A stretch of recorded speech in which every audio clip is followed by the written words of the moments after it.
all the industrial districts on the side of the building.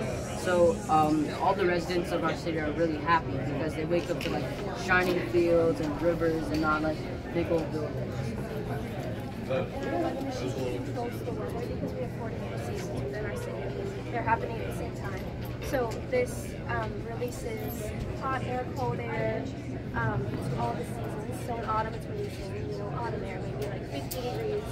And then in summer, obviously hot. And then in winter, we can release snow and cold, chilly weather. And our weather machine is 3D printed, just like Some of our electrical. So I forgot to introduce myself. I'm Logan. I'm a student at the University of Minnesota studying civil engineering. And one of my emphases is transportation. So can you guys talk a little bit about how people get around in your city and maybe how the transportation system is sustainable? Yes, so we have our train and it's all electric, right? And on our train we have flywheels, okay? And so when this train goes around, the flywheels harvest the rotational energy it is bringing in and uses it as energy so that it can go around and constantly and not stop. And then when it does stop, like let it go off, we have a solar panel always collecting solar energy and a battery in the back so I can start up again. Yeah, and as Stanley's saying, our train is the main source of transportation. Say you live in autumn but you work in spring, then you can just take the train for convenience and then go for the rest of the day. So with this weather machine, obviously, in order to climate control each area, it's going to take a lot of energy. So how do you guys, I know you've mentioned a couple different energy sources, but can you just explain all of the different energy sources within your city? So we have the solar panels on a lot of the buildings, and then so all of our energy sources go into the wires that transport it around our city. Yeah, these buildings. So our 4 main types of electricity we get are from the windmills for wind energy, solar energy, and then in our river these are the top of water wheels, and we also have electric buffers. Questions. So this is a dome structure over everything. It does a dome, and I just want to. I know some of this is representation, but I see windmills, wind generators inside the dome. Is that what you're trying to portray here? Yeah. Basically, when we produce wind, instead of it all just going to waste, it come to the side of the dome, and then we would collect it and recycle the energy to reuse. Okay, so that was purposeful. Yes, and also since the sun unevenly heats the earth, sometimes it unevenly heats our city because the geodesic dome is transparent, right? So then because of the uneven heating of our city, it turns into wind, which can go into our And then how large is your city? We'd say it's probably like 4 cities, so like, or combined. So think of this as Apple Valley, Burnsville, Rosemont, and Eagan. So this is Rosemont. This is Rosemont, the greater Rosemont area. Probably this around would be it. Rosemont because Is you're that like what the I'm main. hearing? Oh yeah, this would be Rosemont. This would be Rosemont, the greater Rosemont area around. Yeah. Yeah, okay, good. Just want to make sure I understood that. So it's roughly 150,000 people. What do you do with expansion? How do you deal with that? We do have like a lot of like extra space and more housing that we can still build on. A lot of extra land still like able to be built on. If there were to be like an overpopulous area, we would probably resort to building more apartments instead of singular homes because it can house more people in less space. So you start going vertical. Yes, exactly.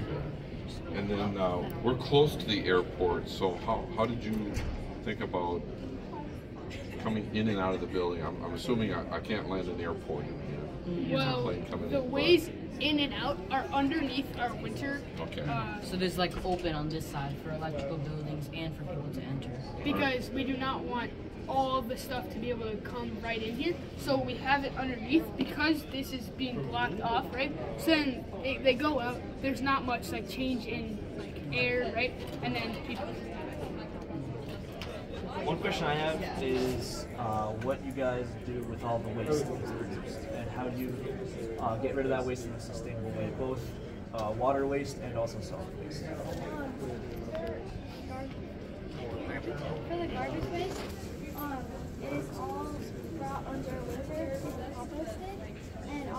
compost is turns into dirt and comes back out, and we put it to our farms. And we also produce it and we can also sell it for people who want to have their own gardens.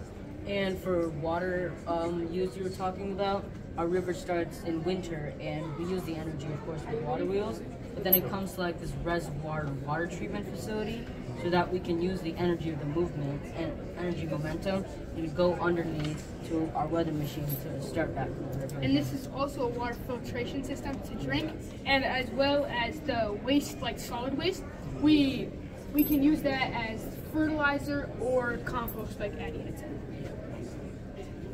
A self-sustainable city. Yes. I guess, is there anything else that you guys all want us to know about your city? Well, I feel like we are very accessible for people who maybe have disabilities. We offer the Basic Necessities Program, which is for people who weren't taught basic things. Maybe it's a household chore or a subject. They can go to the Basic Necessities Program and learn anything from laundry to changing a drain pipe.